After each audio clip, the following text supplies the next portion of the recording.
الحمد لله رب العالمين والصلاة والسلام على سيد الأولين والآخرين وعلى آله وأصحابه أجمعين.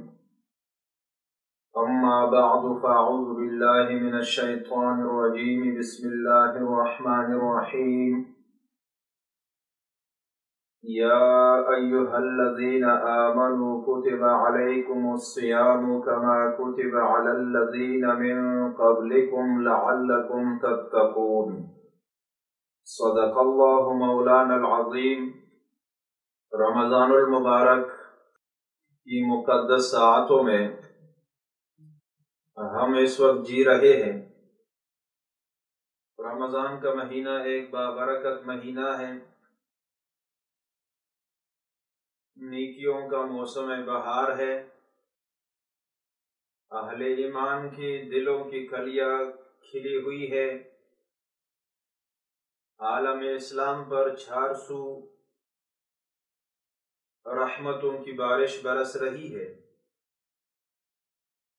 رمضان کے اس مہینے میں اللہ تبارک و تعالی نے کیا برکتیں رکھی ہے، کیا رحمت نازل ہوتی ہے، اور اس مقدس مہینے میں اللہ تبارک و تعالی نے کیا خصوصیات رکھی ہے۔ قرآن اور سنت کے مطالعے سے یہ حقیقت واضح ہوتی ہے کہ یہ بہت ہی مقدس مہینہ ہے۔ جو آیت کریمہ میں نے آپ کے سامنے پڑھی ہے، اللہ تبارک و تعالی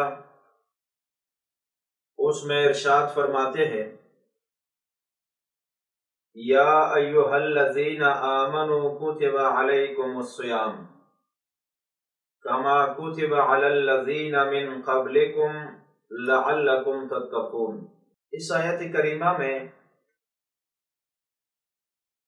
اللہ تعالی نے رمضان کے روزوں کی حیثیت بھی واضح فرما دی، اور ساتھ رمضان کی تاریخ کی طرف بھی اشارہ فرمایا، اور ساتھ ساتھ رمضان کی کیا غرض و غایت ہے، کیا مقصد ہے، روزے رکھنے کے نتیجے میں اہل ایمان کو کیا حاصل ہوگا،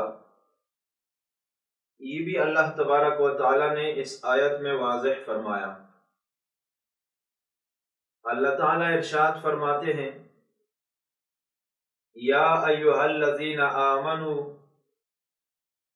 اے ایمان والو، کتب علیکم الصیام، تم پر روزے فرض کیے گئے، کما کتب علی الذین من قبلکم، جیسے روزے فرض کیے گئے ان لوگوں پر جو تم سے پہلے گزرے ہیں، لعلکم تتقون، اس لیے کہ تمہارے اندر تقوی پیدا ہو۔ یہاں آپ ذرا غور فرمائے، پہلے اللہ تبارک و تعالی نے رمضان کے روزوں کا حکم بیان فرمایا، کتب علیکم الصیام، روزے تم پر فرض کیے گئے۔ اس سے معلوم ہوا کہ رمضان کے روزے رکھنا اہل ایمان پر فرض ہے، یعنی یہ کوئی اختیاری کام نہیں ہے کہ جس کا جی چاہے روزہ رکھ لے اور جس کا جی چاہے روزہ نہ رکھے، بلکہ رمضان کے روزے رکھنا یہ ایک فریضہ ہے، یہ ایک لازمی امر ہے، اور جو مرد و عورت ایمان اور اسلام کا دعویٰ کرتے ہیں، رمضان کے روزے رکھنا ان پر لازم اور فرض ہوگی۔ یہ پہلی بات جو اللہ تبارک و تعالی نے بیان فرمائی۔ آگے اللہ تبارک و تعالی فرماتے ہیں، کما کتب علی الذین من قبلکم، جیسے رمضان کے روزے فرض کیے گئے ان لوگوں پر جو تم سے پہلے گزرے۔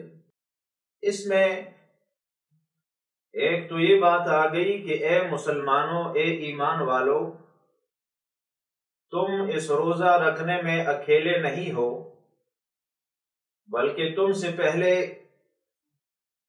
چاہے یہود ہو، چاہے عیسائی ہو، اور دوسرے جتنے آسمانی مذاہب والے تھے، ان پر بھی روزے فرض رہے ہیں۔ تفصیلات میں بے شک فرق ہے، دنوں کی تعداد میں فرق ہے، لیکن اس بات میں تم اور وہ مشترک ہو، تم اکیلے نہیں ہو، کہ اللہ تبارک و تعالی نے پہلے سارے آسمانی مذاہب میں روزے فرض قرار دیے تھے۔ ایک یہ بات ہو گئی، اور ساتھ اللہ تبارک و تعالی نے نفسیاتی طور پر مسلمانوں کا حوصلہ بھی بڑھایا، اس لیے کہ روزہ رکھنا یہ مشقت طلب کام ہے، مشکل کام ہے۔ انسانی نفس اور انسان کمزور ہے، وہ آسانی کا خوگر ہے، وہ سہولت کو چاہتا ہے۔ تو جب یہ کہا جائے کہ کتب علیکم الصیام، روزے تم پر فرض ہے، تو انسان گھبرا سکتا ہے، کمزوری دکھا سکتا ہے۔ اللہ تبارک و تعالی نے اس کو دور کرنے کے لیے یہ فرمایا کہ تم اس میں اکیلے نہیں ہو، اور یہ کوئی ناقابل برداشت کام بھی نہیں ہے۔ کما کتب علی الذین من قبلکم، جیسے روزے فرض کیے گئے تم سے پہلے والے لوگوں پر، پہلے بھی امت روزے رکھتے رہی ہے، اور تم بھی آسانی سے رکھ سکتے ہو۔ یہ کوئی ناقابل برداشت بوجھ تم پر نہیں ڈالا جا رہا۔ آگے اللہ تبارک و تعالی فرماتے ہیں لعلکم تتقون، روزے تم پر کیوں فرض کیے گئے؟ کیا اللہ تبارک و تعالی کو تمہارا بھوکا رہنا، تمہارا پیاسا رہنا، اس میں کوئی فائدہ ہے؟ یا اللہ تبارک و تعالی تمہیں تکلیف دینا چاہتے ہیں؟ نہیں، اس میں ایسی کوئی بات نہیں ہے۔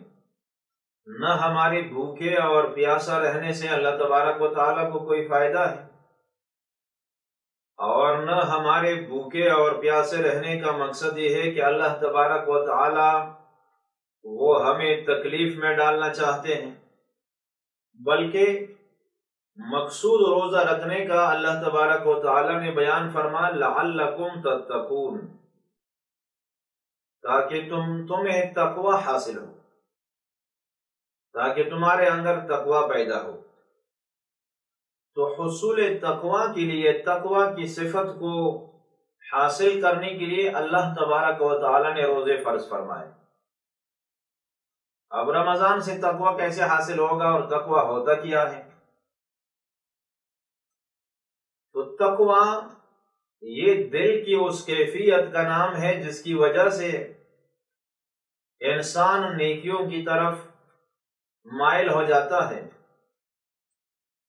اور گناہوں سے اس کو نفرت ہونے لگتی ہے۔ دل میں ایک ایسی کیفیت کہ اس کیفیت کی وجہ سے انسان گناہوں سے نفرت کرنے لگ جائے، اور نیکیوں کی طرف اس کی رغبت ہو۔ ایسی کیفیت جب دل میں پیدا ہوتی ہے تو اس کو کہا جاتا ہے تقوی۔ اس تقوی کے حصول کے لیے روزے اکسیر کی حیثیت رکھتے ہیں، اور روزے سے تقوی بہترین طریقے سے حاصل ہوتا ہے، اور وہ اس طرح کہ اللہ تبارک و تعالی نے انسان جو بنایا ہے، اس میں بنیادی طور پر دو چیزیں ہیں۔ انسان کو اللہ تبارک و تعالی نے دو چیزیں بنیادی عطا فرمائی ہیں۔ ایک انسان کا جسم ہے، بدن، اور ایک اس بدن میں روح صلاحیت کی ہوئی ہے۔ روح اللہ تعالیٰ نے انسان کو عطا فرمائی۔ تو یہ دو چیزیں ہیں، ایک جسم ہے، انسان کا بدن ہے، اور دوسری روح ہے۔ تو جیسے انسان کو زندہ رہنے کے لیے کھانے اور پینے کی ضرورت ہوتی ہے، دوسری ضرورتیں ہوتی ہے، جسمانی ضرورتیں ہے، اوڑھنا پہننا ہوتا ہے، جسم کو گرمی سردی سے بچانا ہوتا ہے، اور اس جسم کو خوراک دینی پڑتی ہے، یہ جسم کی خوراک۔ انسان اگر طویل عرصے تک کھانا اور پینا چھوڑ دے، بیمار ہو جائے، بہت زیادہ کھانا اور پینا چھوڑ دے تو شاید مر بھی جائے۔ تو جسم کی اپنی ضرورتیں ہیں جس کو ہم شب و روز پورا کرتے رہتے ہیں، اور دوسری چیز ہماری روح ہے۔ روح اپنی غذا چاہتا ہے، اور روح کی غذا وہ اللہ تبارک و تعالی نے مختلف عبادتوں کی صورت میں مقرر فرمائی ہے۔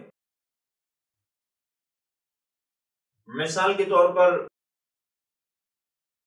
ہم نماز پڑھتے ہیں، ہم روزہ رکھتے ہیں، ہم اللہ کو یاد کرتے ہیں، ہم قرآن کریم کی تلاوت کرتے، یہ روحانی غذائیں ہیں۔ اور دوسری طرف ہوتا یہ ہے کہ جب ہم جسمانی ضرورتوں کو دڑا دڑ پورا کر رہے ہوتے ہیں، بے دریغ ہم کھا رہے ہیں اور پی رہے ہیں، اور جسمانی ضرورتوں کو پورا کر رہے ہیں اور اس میں کوئی کمی نہیں رکھتے، تو ہمارا جسم جو مضبوط ہوتا ہے، ہماری روحانی ترقی نسبتاً رک جاتی ہے۔ لیکن جب انسان یہ جسم کی غذاؤں کو تھوڑا سا کم کرتا ہے تو روح کی اس میں تقویت ہوتی ہے، روح مضبوط ہوتی ہے، اور روح کو غذا ملنے لگتی ہے۔ تو اللہ تبارک و تعالی نے رمضان کے روزوں کو فرض کیا تاکہ تمہاری جسمانی جو ضرورت ہے وہ تھوڑی دیر کے لیے روک دی جائے۔ روزہ کیا ہے؟ روزہ کھانے اور پینے اور جنسی خواہشات سے اپنے آپ کو روک دینے کا نام ہے۔ انسان کھانے اور پینے اور جنسی خواہشات سے اپنے آپ کو طلوع فجر سے لے کر غروب شمس تک، صبح کی طلوع سے لے کر سورج کے غروب ہونے تک روک دے، اور روزے کی نیت بھی ہو، اس کو روزہ کہا جاتا ہے۔ تو دن کے اوقات میں جب ہم ان تین حاجات کو پورا نہیں کرتے تو ہماری روح کو تقویت ملتی ہے، اور روح کو جب غذا ملتی ہے تو اس سے تقوی کی صفت اپنے اندر پیدا کرنے میں انسان کو مدد ملتی ہے۔ تو اللہ تبارک و تعالی نے روزے کا جو بڑا مقصد اس آیت میں بیان فرمایا وہ ہے لعلکم تتقون، اے ایمان والو تم پر روزہ اس لیے فرض کیا گیا کہ تمہیں تقوی حاصل ہو، اور جب ایک مسلمان کو تقوی حاصل ہو تو سارے دین پر وہ عمل پیرا ہونے لگتا ہے اور گناہوں سے نفرت ہو جاتی ہے۔ اور جب دین پر ایک آدمی عمل پیرا ہو اور گناہوں سے نفرت ہو جائے تو اس سے بڑی کامیابی کیا ہو سکتی ہے۔ تو روزے کا ایک بنیادی مقصد اور اس کی ایک بڑی حکمت وہ تقوی کا حصول ہے جو ہر مسلمان کا مطلوب اور مقصود بھی ہے۔ اور رمضان کے اس مہینے میں جب ہم کھانے اور پینے کو چھوڑ دے اور جب ہم جنسی خواہشات سے دور رہیں گے تو اس کے نتیجے میں دوسرے گناہوں سے جو زبان کے گناہ ہیں اور جو نظر کے گناہ ہیں اور جو کان کے گناہ ہیں، ظاہری اور باطنی گناہوں سے اپنے آپ کو بچانے میں انسان کو مدد ملتی ہے۔ روزہ رکھنے کے نتیجے میں ایک فضا پیدا ہوتی ہے، پورے عالم اسلام پر ایک نورانی وہ ایک چادر تن جاتی ہے، اور روزے کی رحمت سایہ فگن ہوتی ہے، اور سارے اہل ایمان اللہ تبارک و تعالی سے تقرب حاصل کرنے کی فکر میں ہوتے ہیں۔ تو اس ماحول میں تقوی کا حصول مزید آسان ہو جاتا ہے۔ لہذا روزہ رکھتے ہوئے جیسے ہم کھانے اور پینے اور جنسی خواہشات سے اپنے آپ کو روکتے ہیں، اسی طرح ہم دوسرے گناہوں سے بھی اپنے آپ کو روکیں گے تو اللہ تبارک و تعالی اس ایک مہینے میں ہمیں تقوی کی وہ دولت نصیب فرمائیں گے جو پوری زندگی وہ ہمارے ساتھ رہے گی، اور جو قدم قدم پر دین پر چلنے میں ہمارے لیے سہولت پیدا کرے گی، اور اللہ تبارک و تعالی ہمارے لیے جنت کے راستے کو آسان فرمائیں گے۔ اللہ تبارک و تعالی ہم سب کو سمجھنے اور عمل کرنے کی توفیق عطا فرمائے۔ وآخر دعوانا ان الحمد للہ رب العالمین۔